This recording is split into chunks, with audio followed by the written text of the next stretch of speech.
Hello! When it comes to artistic value, only we as individuals can decide what makes something impactful or not. Things that may provide one person meaning may not provide another person that same meaning.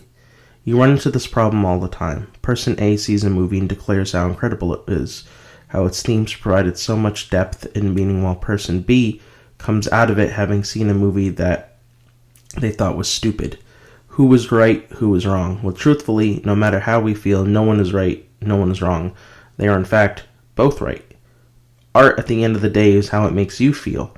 It frustrates me greatly when people talk about objectivity in art when it's all subjective. No one can tell you how art makes you feel because it's how it makes you feel. In my mind, the only time art can ever be objectively bad is when a video game won't run, or a disc is messed up, and the movie or album won't work. I saw Madame Web and thought it was laughably bad. But who am I to tell someone they are wrong and provided meaning in any real way, as I have movies where I'm in the minority and like something others do not. For example, the Star Wars prequel trilogy, or Batman v Superman, or The Last Jedi. That brings me to my next point, the danger of popular theory. Just because people on the internet say this movie, game, or album is bad doesn't make it so. They are not you and do not get to dictate how you feel. The danger of blindly following popular theory is you can deny yourself something you would otherwise love in order to look smart or fit in. For example, I denied One Piece for a very long time because of everyone saying it was too long, the story didn't work, and the characters were dumb. So for the longest time, I didn't read or watch the anime. But now, as someone who is pretty much caught up, I have a few chapters left in order to catch up with the main story of the manga. I love it. One Piece is one of my favorite things ever. It can be hard, and it's understandable why you'd want to look smart. I struggled with that for years and still do. Sometimes I ask myself, if I dislike something, for example, Madame Web, do I dislike it because I dislike it or because everyone else dislikes it? The other issue is discussion around art isn't the same, and it hits so many walls. Nothing can kill a conversation faster than, well, I liked it, or vice versa. People have different opinions, doesn't mean you have to shut it down. So my challenge to you listening is to find something you don't like and find a positive thing, something someone said about it, and try to understand why someone else may like it. Not to change your mind, but to understand how different pieces of art provide different artistic value to others. Because it helps in the widening discussion of art and how you can talk about it with others.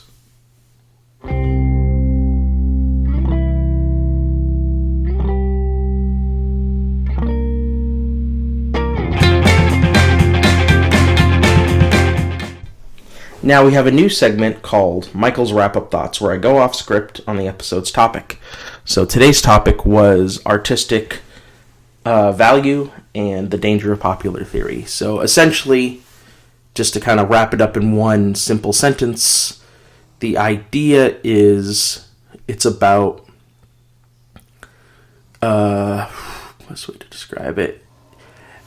You get to determine what something means to you. No one else can determine that for you. But the danger of following popular theories, so the internet or a Metacritic score, is that you'll, one, not like something that you truthfully like and connect with because, oh, well, the Rotten Tomato score is 20%.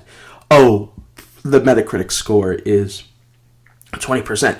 And you deny yourself something that you would honestly like, or feel shamed to talk about, in public because you feel that people are going to be like, oh, well, you're stupid or that's stupid, and you don't really get to have a good conversation around like, okay, well, why does this connect with me? I've had that. I think we've all had that in high school or college or, in the workplace or with some friends where you're like, hey, I thought this was great. Well, it's dumb. Or, oh God, I've had this happen 1,000 times, like I mentioned earlier in the scripted section. Well, it didn't really work for me. Well, I liked it. Okay, well, instead of asking me, well, why didn't that work for you? Or, I just get a stonewall eye, like, okay, well, that just killed the conversation dead, and I don't want to, you don't feel like you want to move on with that because, because it's so stonewalled. Another great example of, like, the killing of conversations when it comes to artistic value is oh, well, I think, you get this with video games is a great example. Well, I think it's childish and it doesn't provide any value. Like, boom, that's it. That's the end of the conversation. It's like, well, okay, but it provides value to me. But instead of, the yes and, it's the boom, shut it down. And all these walls don't provide any great or real interesting conversations on art. All it does is just make it hard to talk about. And so something where you may have gotten a different perspective on a movie or something, or a game, or a piece of work, is utterly destroyed because you took the simple, I didn't like it, shut that conversation down. So again, I want to echo my challenge in the first part, where, I don't know, just try to think about why someone may like that movie, that game, that piece of music that you may not like. Try to understand from that person's perspective why it works for them. I'm not saying change your mind, but maybe you could, even in a little way, appreciate where they're coming from. A great example of this is Spider-Man 3. There was a long time where I thought that was an awful movie, and then I really got to listen to other people's perspectives on it, and, its version, like people explaining, well, like, it's about drug addiction, it's about this, it's about that. And watching it again and trying to, like, have a more open mind about it, I think the movie is great. It has its problems. It's not a perfect movie, but I was able to really look at it again and appreciate a different point of view of that movie. Sometimes hearing someone's positive review of something still may impact your negative review of something. Not like negative in a bad way, but like, I was talking to a friend. They were like, but Madam Web, I thought worked, and it really just, for me, reinforced all the parts of that movie that didn't work. So, again, no one's going to change your mind. Ultimately, you decide whether someone changes your mind or not.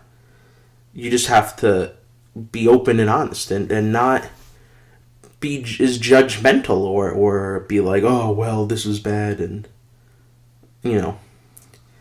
So, I hope you enjoyed today's episode. I'm trying new stuff with the format, so part 1 will be scripted, part 2 will be my wrap-up thoughts.